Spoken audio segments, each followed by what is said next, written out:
Hai Sobat Kecepikong 1996, apa kabar semuanya? Pernah ngalamin gak sih, saat kita stuck di suatu hubungan, kayaknya gak bisa berjalan lagi? Bisa jadi nih, kamu lagi bingung dan ragu, apakah harus tetap stay atau mendingan cabut dari situ? Kita paham banget, itu keputusan yang gak gampang. Tapi coba deh, kita ngomongin tentang gimana caranya ngehadepin momen kayak gini dan ngeliatin tanda-tanda kalau hubungan kita udah mentok. Jadi kadang kita berdua pasti udah berusaha keras, kita udah ngomongin masalah yang ada di hubungan. Ini penting banget sih, karena ngomongin masalah itu kayak kunci buat nerusin hubungan yang sehat. Mungkin kita udah nyoba komunikasi yang sehat, atau bahkan udah coba ke sesi konseling. Nah, tanda yang pertama kalau hubungan udah mentok itu adalah meskipun udah diskusi dan usaha keras, tapi nggak ada perubahan, nggak ada kemajuan. Itu nih yang agak tricky, karena kalau udah kayak gini, mungkin kita harus mikirin ulang nih, apakah ini emang jalannya yang bener buat kedepannya. Kemudian, kita sering banget lihat orang yang stuck di hubungan karena berharap, mungkin nanti dia bakal berubah. Nah, ini salah satu tanda yang cukup krusial nih. Kita udah ngomongin masalah, ngasih saran, atau bahkan udah nyoba konseling, tapi nggak ada perubahan yang signifikan. Kayaknya sih udah kayak ngomong sama tembok. Kalau udah gitu, apakah kita mau terus-terusan kayak gini atau mulai mikir buat mencari kebahagiaan di tempat lain? Lalu, pernah nggak merasa kalau kita sendiri di situasi di mana kita nggak bisa jadi diri sendiri? Kayaknya sih enak, tapi sebenarnya nggak. Ini juga tanda-tanda kalau hubungan udah mentok.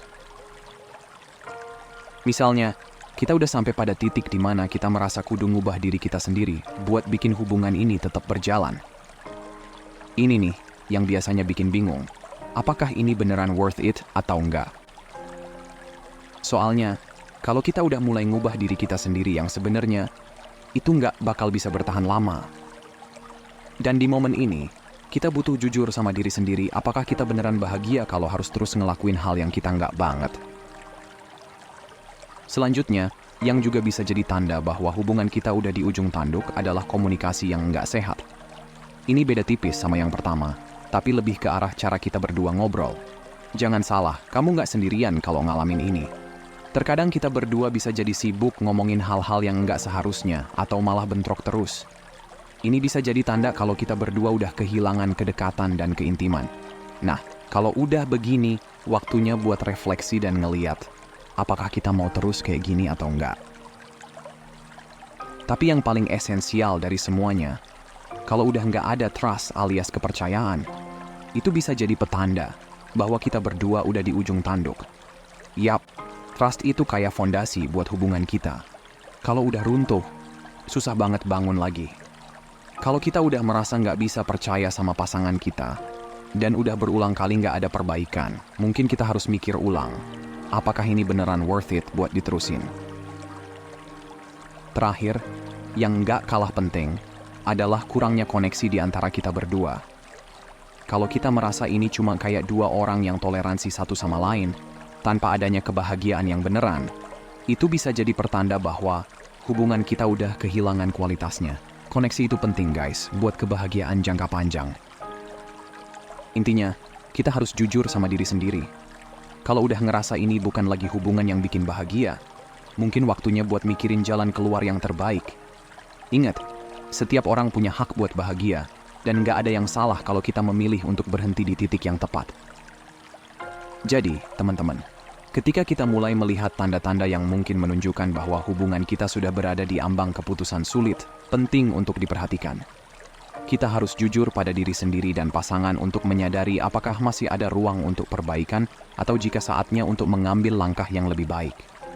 Bukanlah kelemahan untuk mengakhiri hubungan yang tidak lagi memberikan kebahagiaan dan pertumbuhan bersama. Ini adalah langkah menuju kesejahteraan dan mencari hubungan yang lebih sehat. Selain itu, penting untuk ingat bahwa kita memiliki hak untuk mengejar kebahagiaan dan kehidupan yang memenuhi. Terkadang, meninggalkan hubungan yang tidak sehat adalah bentuk keberanian dan self-love. Hal ini memungkinkan kita untuk fokus pada diri sendiri, memperkuat kembali koneksi dengan diri sendiri, dan membangun masa depan yang lebih baik. Pilihannya selalu ada, dan kita layak mendapatkan cinta dan kebahagiaan yang sesuai dengan nilai dan keinginan kita. Akhirnya, mari bersama-sama merayakan keberanian untuk membuat keputusan yang sulit demi kehidupan yang lebih baik. Terkadang, mengakhiri suatu babak adalah langkah pertama menuju perjalanan yang lebih indah. Semoga kita semua menemukan kebahagiaan yang sejati dan meraih cinta yang mendukung pertumbuhan pribadi masing-masing. Ingatlah, setiap langkah ke depan membawa kita menuju kesempatan baru dan kehidupan yang lebih bermakna. Tetap kuat, teman-teman. Nah, itu tadi beberapa tanda kalau kita lagi stuck di hubungan yang mungkin udah waktunya kita mikirin buat keluar dan cari kebahagiaan lain. Ya udah teman-teman, itu aja nih yang bisa kita bagiin buat video kali ini. Kalau kalian suka atau ngerasa bermanfaat, jangan lupa kasih jempol ke atas dan subscribe. Drop pendapat kalian di komentar. Makasih udah nonton ya, dan sampai jumpa di video berikutnya teman-teman.